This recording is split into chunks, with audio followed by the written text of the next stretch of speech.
Right then, I'm just at that point now where I'm just getting ready to pick my bees up. Now, as you may be already aware, the beehive is in the shed. Bit of a different approach to beekeeping instead of just lobbing it out in the back garden or a field or something like that. Now then, regarding the actual hive itself, I've had to make a few modifications to it since early recordings, and that is basically because the guy I'm buying the bees off, he was the only one in my district that was selling them, so I've had to get them off this particular guy.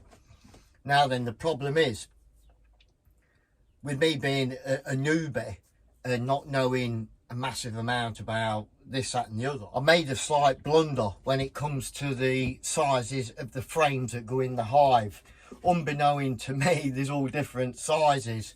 I'll give you an example. This is your standard frame with a wax foundation. You got your metal going in there to support the wax foundation. This top bar here from end to end is I do believe 17 inches, and the depth is approximately 8.5 to 9 inches on this one, and I do believe from that side to that side it is about 14. So them end bits make up about 3 inches, about 1.5 inches either side. So yeah, concentrating on this section here, 17 inches. This Flow Hive Chinese rip-off, still good bit of kit. That's 19 inches. So basically, that causes me a problem when it comes to resting the frame in the hive. Now, the guy I'm buying the bees off,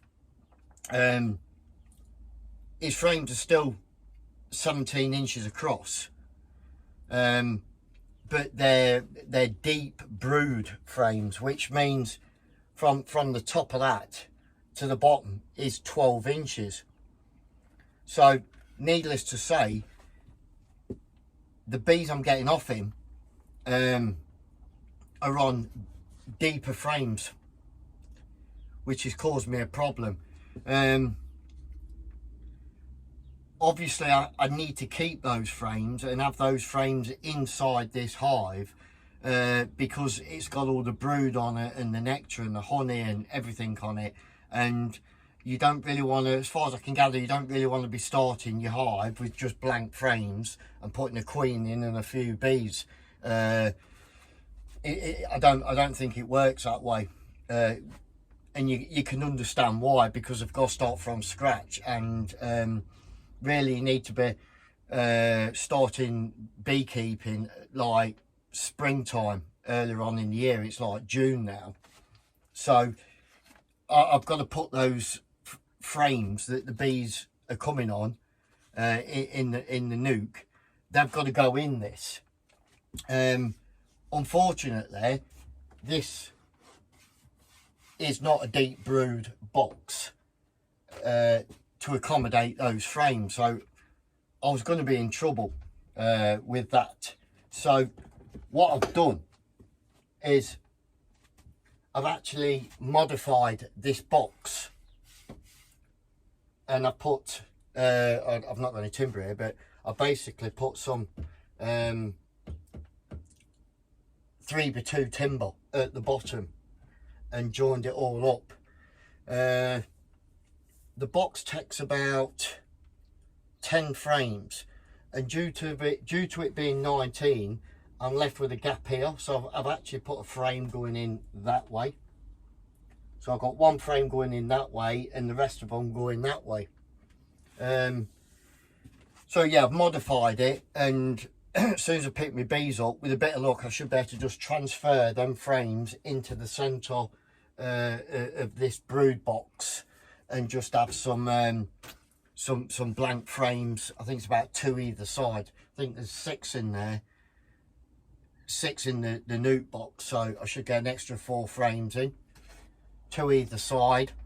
And then because I've modified this box to suit, I'm going to have a frame going in there as well. What I'm going to do is basically show you what I've done to this box. And just bear in mind, if you buy one of these flow hive,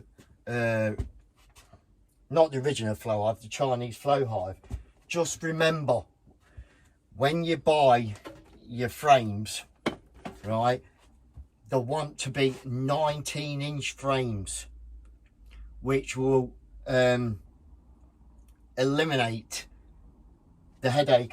It's not a headache, but I've had to do a lot of modifications. It will eliminate a lot of the modifications I've had to do on this brood box to accommodate buying the wrong frames and buying bees that are on deep brood frames. So just remember, when you buy your flow hive, Chinese flow hive, you want 19-inch, not 17, you want 19-inch, which will make this piece a bit longer and these top bits longer. And then you need to decide whether you want a deep brood or a normal size. These are brood frames, right? And they're so if these were 19 inches, that'd just go from one end. You can see, look, you can see the gap. So make sure you buy 19-inch frames, and then like I say, decide whether you want deep brood or just a normal brood. If you want deep brood, right, you're going to have to modify this, but you won't have to do some of the modifications, because I made the mistake of buying 17 frames and I didn't know. So let me show you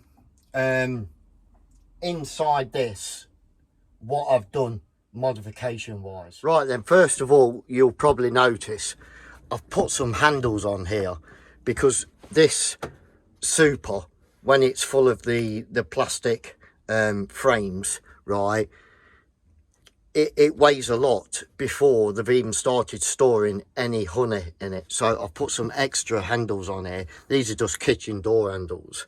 Put one either side, one there and one there. And one thing you will want to bear in mind is that hive is a little bit too high. Realistically, it wanted this bench altering down there. So when you lift your frames out, you can just bend down and lift them out.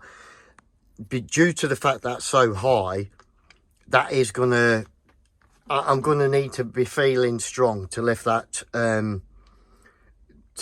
top super off when I want to inspect the brood box. So just bear that in mind. Yeah, it's all right having it in the shed and on that countertop, but really where the hive sits, it wants to be lower down. Just modify your bench and put it lower down. So let me show you inside the brood box modification. Right, first of all, you will notice I've added 3x2 timber. It's called CLS in England, all the way round. Yep. So that's what I've had to do. And obviously, if you watch the other videos, you'll know I've put this on and this on to make it easier for it to just slide on, and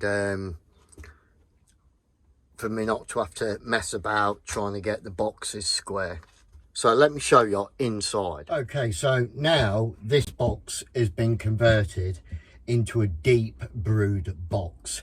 So instead of the box depth from where these frames go in being about 10 inches, it now goes down below 12, right? Because a deep brood frame is about 12 inches from the top to the bottom of there, and you want a bit of a gap underneath for the bees to go underneath the frame. You don't want it sitting on the bottom of the brood box, right?